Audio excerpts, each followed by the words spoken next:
I am Carol Harrison. On a spring morning in the suburbs of Boston, I was savoring my morning coffee while gazing at the flowers in the garden through the window. Even at 62, the morning silence remains my daily source of energy. Grandma, can we go to the park today? Suddenly, my grandson Aiden came running down the stairs. His blue eyes were shining with excitement. Of course, Aiden. But first, we need to have a good breakfast. Aiden is a remarkably intelligent and kind child for his 8 years. Like my son Mark and his wife Sarah, he has a strong intellectual curiosity. As I was preparing to go to the park with Aiden after breakfast, I heard the front door open. Hey, Mark. About Aiden's cram school. Sarah, enough about that. Now is not the time. I could hear Mark and Sarah's voices. They've been going through divorce proceedings recently and are in fierce conflict over Aiden's custody. My heart aches, but I must maintain composure in front of Aiden. Good morning, you two, I called out cheerfully. Oh, good morning, Mom, Sarah hurriedly put on a smile. Mom, thanks for looking after Aiden today, Mark said with a tired expression. The tension between the two was almost palpable. Dad, Mom, I'm going to the park with Grandma. Aiden shouted energetically. Be careful, Aiden, Sarah smiled gently. Have fun, Mark also showed a smile. When we arrived at the park, Aiden immediately ran towards the playground equipment. The spring sunlight made his blonde hair shine. Aiden, don't go too far, I called out as I sat on a bench. Okay, I got it. He turned back and waved. I opened the book I had brought and enjoyed reading while occasionally checking on Aiden. The laughter of other children echoed around us. It was a peaceful Saturday afternoon. Grandma, can you push me on the swing? Aiden came running over. Of course, dear. We played on the swing and then built a castle in the sandbox. We were having so much fun that we lost track of time. I'm a bit thirsty. I'll go buy some juice, so wait here, okay? Okay, got it.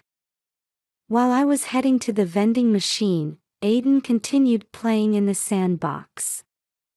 It was only a matter of minutes. When I returned, Aiden was no longer in the sandbox. Aiden, where are you? I looked around, but he was nowhere to be seen. My heart started racing. Aiden. I desperately searched the entire park.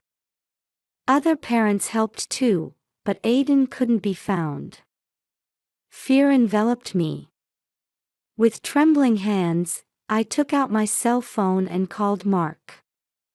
Mark, Aiden. I can't find Aiden anywhere.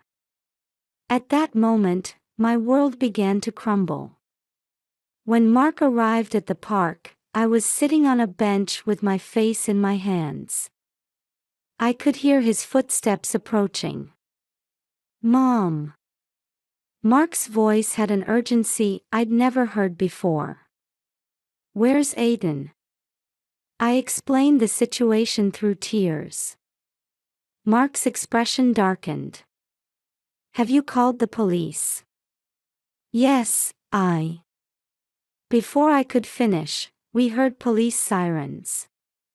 2 patrol cars arrived at the park entrance, and uniformed officers got out. Are you Mrs. Harrison? One officer approached us. Please tell us the details of the situation. As we were explaining to the officer, Sarah arrived, out of breath. Aiden. Where's Aiden? Her voice was trembling. Mark briefly explained the situation to her. Sarah glanced at me with what seemed like an accusing look for a moment. But that expression quickly vanished, replaced by one of determination. Let's search. He must be nearby. The police moved swiftly. They searched the park, questioned nearby residents, and checked security cameras. We also split up, calling Aiden's name while searching the entire park. As time passed, the sun began to set. Fatigue was evident on Mark's face, but he continued the search without rest. Sarah, who had been desperately searching at first, gradually began to slow down. Sarah, are you all right? When I called out to her, she turned around, looking slightly startled. Huh? Oh, yes, just a bit tired. At that moment, I noticed a strange light in her eyes. But there was no time to dwell on it. As night fell, the police set up a search headquarters. We answered questions and provided photos of Aiden. One of the investigators approached us. Mr. and Mrs. Harrison, is there anyone who might hold a grudge against your child? Mark shook his head. No, Aiden is loved by everyone. I understand you're going through divorce proceedings. In relation to that, Sarah suddenly interrupted. Are you suspecting us? The officer maintained his composure as he replied, we need to consider all possibilities. That night, none of us could sleep. Feelings of guilt continued to torment me.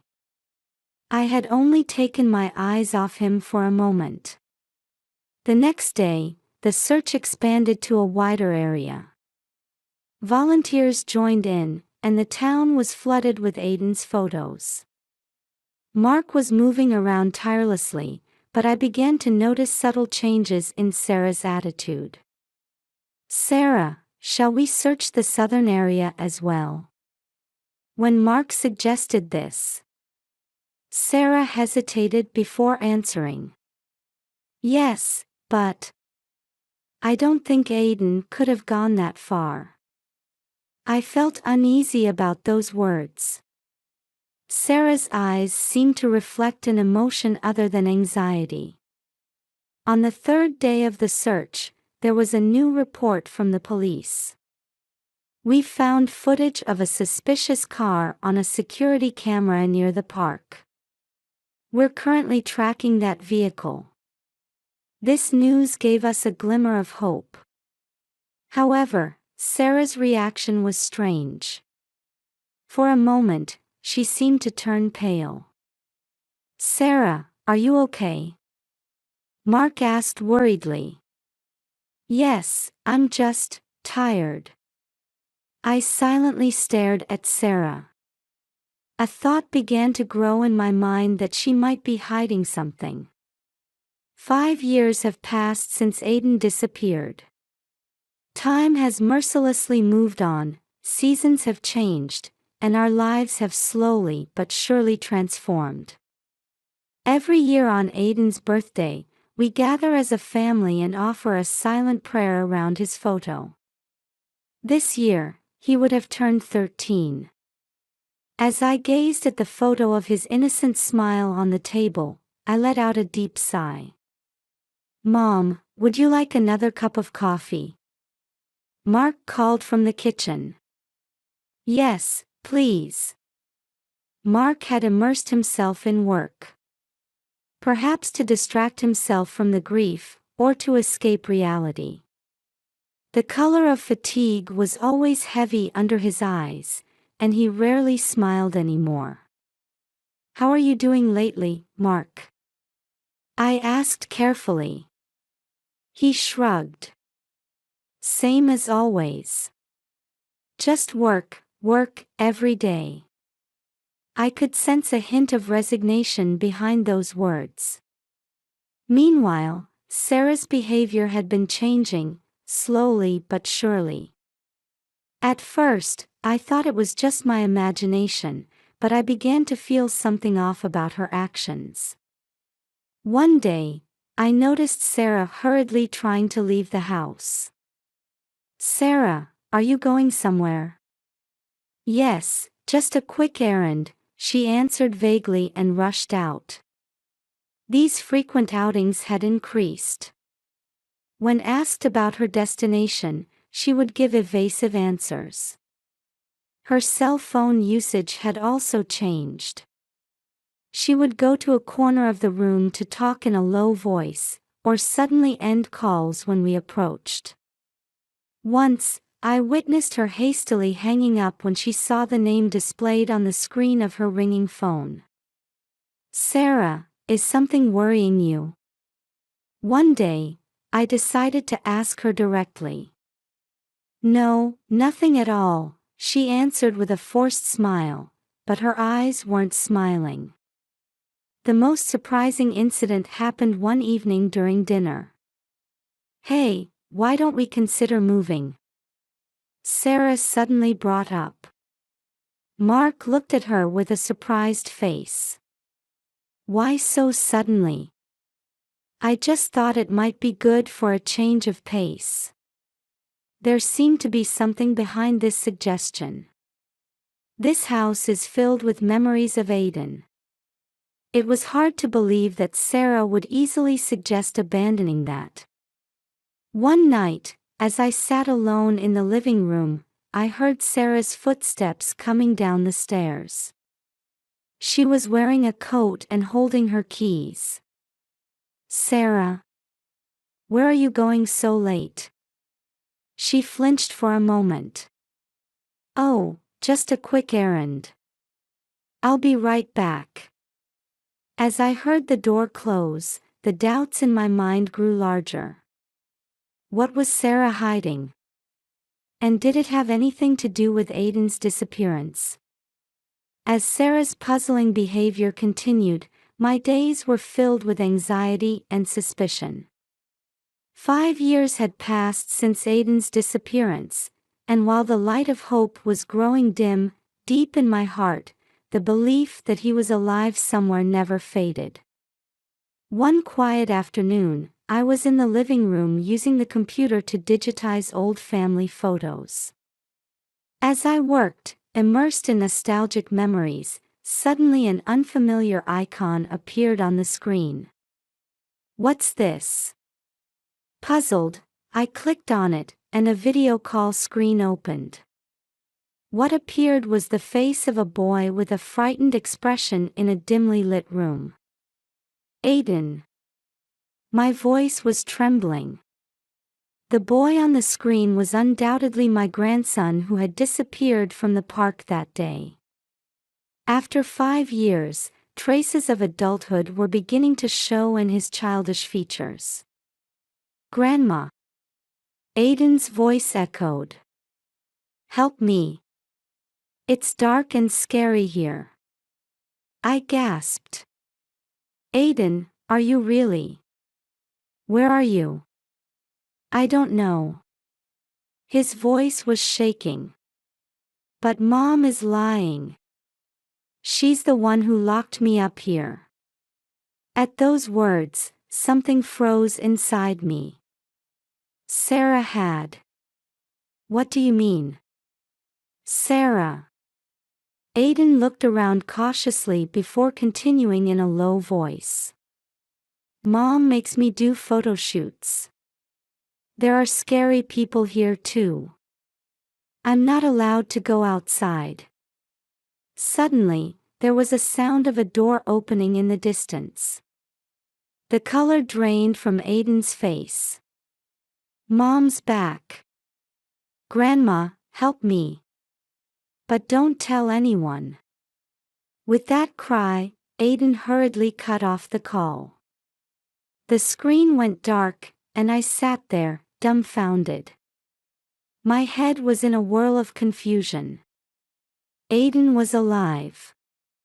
However, his situation was beyond imagination. And the most shocking fact was that Sarah was involved. With trembling hands, I took out my cell phone to call Mark. But I hesitated for a moment. Aiden had said, "Don't tell anyone." But I couldn't leave things as they were. Taking a deep breath, I steeled my resolve. To save Aiden, I needed to act carefully but decisively. I had a gut feeling that this video message would be the turning point that would change everything. After receiving the shocking video message from Aiden, my heart was in turmoil. However, I knew I had to regain my composure. To save Aiden, we needed to act carefully. The next morning, I contacted John Brown, a longtime friend and retired police officer. I knew he would understand this difficult situation and give appropriate advice. "Carol, it's been a while. What's the matter?" John's voice on the phone mixed nostalgia with concern. Taking a deep breath, I told him about the recent developments in Aiden's video message. John listened silently, but I could hear his breathing become a bit ragged. "This is serious. We need to proceed with caution." John's voice became more serious. "First, we need to investigate Sarah's behavior in detail." Following John's advice, I began my own investigation. I started noting Sarah's outing patterns, her phone usage, and the places she had been frequently visiting recently. After a few days of observation, I discovered that Sarah was regularly heading to a warehouse district in the suburbs. So, one day, I decided to follow her. My heart raced as I watched Sarah's car stop in front of an old warehouse. After confirming that she had entered the building, I cautiously approached. Peeking through a window, I could see Sarah talking to someone. I couldn't see who she was talking to, but Sarah's expression wasn't that of the kind mother she usually portrayed. It was cold and calculating. This discovery turned my suspicions into certainty. There was a high possibility that Sarah was hiding Aiden. But why? And did Mark know about this? When I returned home, Mark had just come back from work. Seeing his tired expression, I hesitated, but felt the need to share the truth. "Mark, we need to talk," I carefully began. "What is it, Mom?" He looked at me with a bit of wariness. I told him about Aiden's video message and Sarah's suspicious behavior. I could see Mark's expression gradually changing. "No way. Sarah." Mark's voice mixed disbelief and confusion. "Mom, isn't this some kind of mistake?" "I wish it was," I answered quietly. "But considering Sarah's behavior lately..." Mark collapsed into a chair. "I can't believe it, but if it's true..." Seeing determination color his eyes, I felt a bit relieved. No matter how painful the truth might be, we needed the courage to face it. "Mark, let's get Aiden back together." I placed my hand on his shoulder. Mark slowly nodded. "Yes, we'll find him. And if Sarah really is involved..." His words trailed off, but our resolve was set. To rescue Aiden and reveal the truth. That became our mission from that moment on. As Mark and I continued our joint investigation, shocking facts came to light one after another.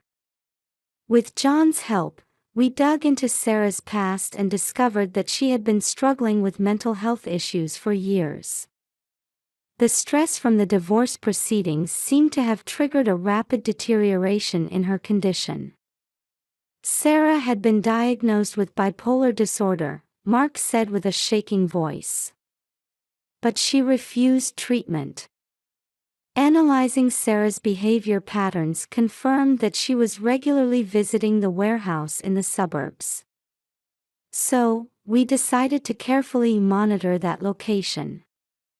One day, right after Sarah left the warehouse, we got a chance to peek inside. What we saw left us speechless. The walls were covered with countless photos, all of Aiden. However, many of them were taken after Aiden's disappearance. No way. Mark's face turned pale. Further investigation revealed that Sarah had staged Aiden's kidnapping and had been hiding him. Her diary contained entries detailing her desire for revenge against Mark and a distorted love for Aiden. Only I can understand Aiden. Mark doesn't deserve to raise him. Such words were scrawled in messy handwriting. We also solved the mystery of how Aiden had managed to contact me. Sarah had given him a tablet for his education. However, escaping her surveillance, Aiden had managed to send me a message asking for help. He remembered me as the only adult he could trust, which is why he reached out to me. Aiden, he was really alive all this time, Mark said, tears flowing. However, we had no time to dwell on our joy. Aiden was still under Sarah's control, and her mental state was unstable. We needed to rescue him as soon as possible. We should report this to the police, John said with a stern expression. But we need to proceed carefully. We don't know what Sarah might do. We nodded. Aiden's safety was the top priority. We prepared to submit all the evidence we had gathered to the police. Aiden, we're coming soon, I whispered in my heart. We'll definitely save you. After thorough discussions with the police, the day of the rescue operation arrived. Early in the morning, a police team including a special unit set out for the warehouse. Mark and I were to wait at a location a bit further away. Mrs. Harrison, Mr. Harrison, the detective in charge called out to us. Please wait here until we secure the area.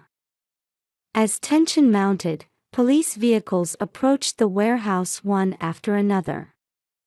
My heart was pounding fiercely.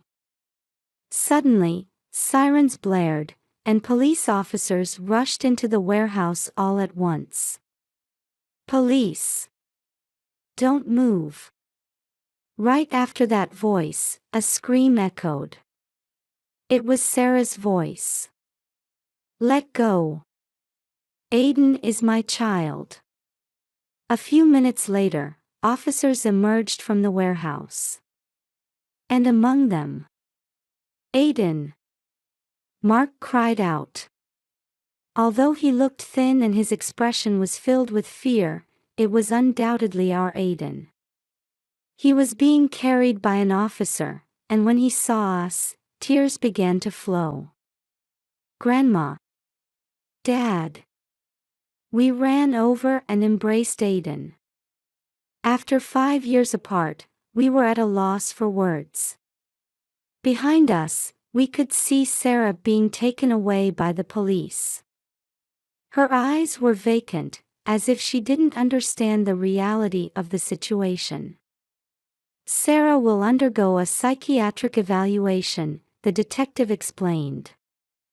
Legal measures will be taken, considering her condition. Aiden was trembling in our arms. Can we go home now? Yes, everything's all right now, I answered gently. Let's go home. As the ambulance took Aiden to the hospital, Mark and I held his hand the whole time. It felt like we had finally seen light after passing through a long, dark tunnel. The road ahead wouldn't be easy, but we vowed to overcome it together as a family. With that promise, we prepared to begin a new chapter.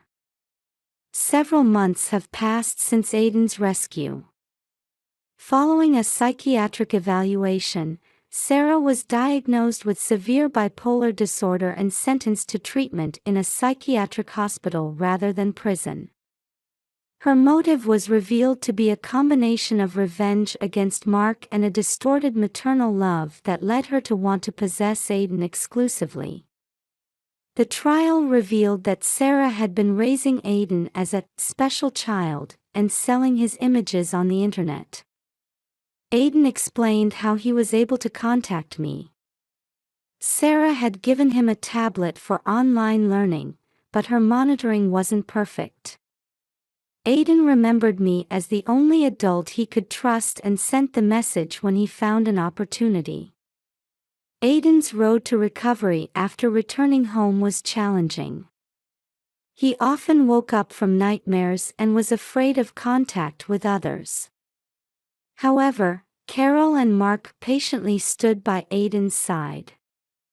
With the help of professional counseling, he gradually began to regain his daily life. One day, when Aiden showed a small smile, we felt hope. The family bond, though damaged, was surely being repaired. A long journey still lies ahead, but we will overcome it together. For Aiden's future. 1 year after Aiden's rescue, we were celebrating his 14th birthday. The table was set with a homemade cake, and colorful balloons decorated the room. Aiden's eyes, while still holding shadows of past fears, now shone with hope. "Grandma, Dad, thank you," Aiden's voice mixed gratitude and strength.